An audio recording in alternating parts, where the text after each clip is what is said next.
聽我講天黑三不做，屋企冇災禍，咩意思啊？即係話烏買落有3件事冇做咁樣啦。啊？點解啊？天乾物燥，小心火燭噶啦。哦，嗱，喺古時候未有發明燈火之前，人類對於天黑係好恐懼嘅，又冇鐘喎，所以古時候嘅人都係根據太陽嘅軌跡嚟活動，日出而作，日落而息，一大朝早就去做工噶啦。咁到咗夜晚天黑嘅時候就翻屋企早啲唞啦，生活係好有規律嘅。喺明清時期，夜晚仲有宵禁嘅活動，即係一到咗夜晚嘅時候就要關閉城門，禁止出入城噶啦。咁喺大街上嘅交叉路口，仲有官府人看守住，禁止通行嘅，明確規定1更3點敲響暮鼓，禁止出行5更3點敲響晨鐘。咁古時候係冇燈噶嘛，嗱，宵禁嘅目的就係為咗約束嗰啲專門揀喺夜媽媽作案，做一啲違法事嘅人啦，例如話醉賭啦，又或者係奸淫擄掠之類作奸犯科嘅事。所以打更佬嗰句天乾物燥，小心火燭喺古時候係真實存在嘅。因為夜媽媽如果唔注意嘅話，就會引發事端噶啦。咁所以喺民間就有呢一句俗語：天黑不做3事，家中無災禍啦。咁到底係邊3件事咧吓？我話你知啦，第一件不貪3更職，不戀1更食。古人講嘅幾更指嘅係幾點？嗱，1更指嘅係夜晚7點到9點，2更指嘅係夜晚9點至到11點，咁3更指嘅係11點至到凌晨1點，4更指嘅係凌晨1點至到3點，5更指嘅係凌晨3點至到早上5點。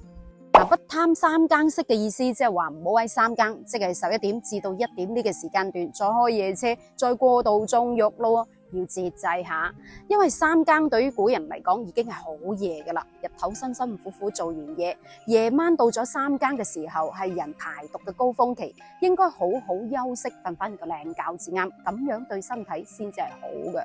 咁所以古人認為到咗3更呢個時間段，夜媽媽就唔好再開夜車啦，應該要識得節制下，唔係嘅話就會影響人嘅精氣神，影響第2日工作咁話。咁不戀1更食嘅意思，即係話到咗1更，即係夜晚嘅7點至到9點呢個時間段，就唔好再進食啦。唔係嘅話就會消化不良，影響睡眠咁話。咁當然啦，嗱呢一個就關乎到古時候嘅生活習慣啊，飲食習慣同現代人係唔同嘅。古時候嘅人食2餐嘅啫，而且好早瞓，一天黑就瞓噶啦。但係現代人呢，4更可能仲食緊宵夜，1更先係食晚飯，係咪？不過如果食得太遲或者係食得太飽就瞓覺嘅話，其實對身體都唔好嘅。所以平時我哋食飽之後就要多啲散下步，有益身心。咁第2件事呢，天黑就冇，佢而家知道你幾有錢咯。你身邊有冇咁樣嘅人呢？平時日頭見佢都係客客氣氣，但係一到夜晚又或者係聚會飲多2杯嘅時候，就開始顯擺咯，展現自己嘅能力，展現自己嘅財富。其實咁樣唔係咁好嘅。古人認為財不可以外露，先至可以將家業長久咁發展落去。至怕嘅就係你講者無心，但係聽者有意啊！喺你得戚喺度顯擺晒命嘅時候，唔覺意揦屎上身都唔知。嗱，講個古仔俾大家聽咯。話說喺西晉時期有個人叫做石崇，佢係咬住金鎖匙出世嘅，好聰明嘅一個人。但係佢父親石苞過咗身之後，將成副身家都分晒俾佢阿哥，一個崩都唔留俾佢。原因就係佢父親認為石崇係一個好有本事、好識揾錢嘅人。後嚟石崇大個咗之後，又真係俾佢揾到唔少錢喎。但係呢啲錢都係唔乾淨嘅錢，一係就偷翻嚟，一係就搶翻嚟。不過當時候佢嘅家產可以話係富可敵國，所以喺京城經常同人哋顯擺自己幾咁有錢，又同國舅爺鬥有錢喎。不過後嚟因為佢太過招搖啦，最終俾孫秀害死咗。所以話財不可以外露，越有錢就越應該要低調啲、收斂啲。咁第3件有咩事呢？天黑就冇做啲虧心事咯。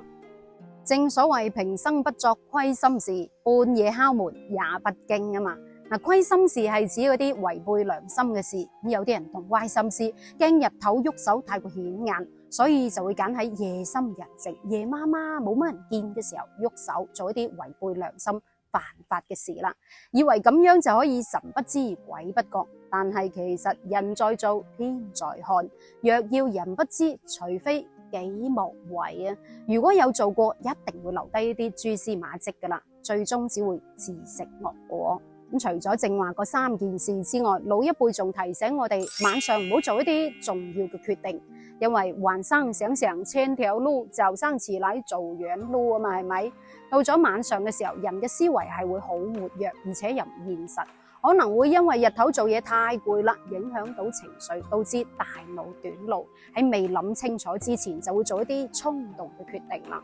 咁再加上人到咗夜晚係會比較感性嘅，呢個時候去做決定，可能就會感情用事，考慮唔夠周全啦。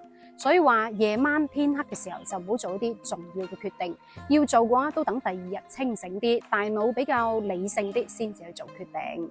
咁呢個就係老祖宗提醒我哋嘅天黑不做三事啦。咁正話講嘅3件事，你有冇做過呢？你認為有冇道理呢？留言話我知，我哋下一期再見，拜拜。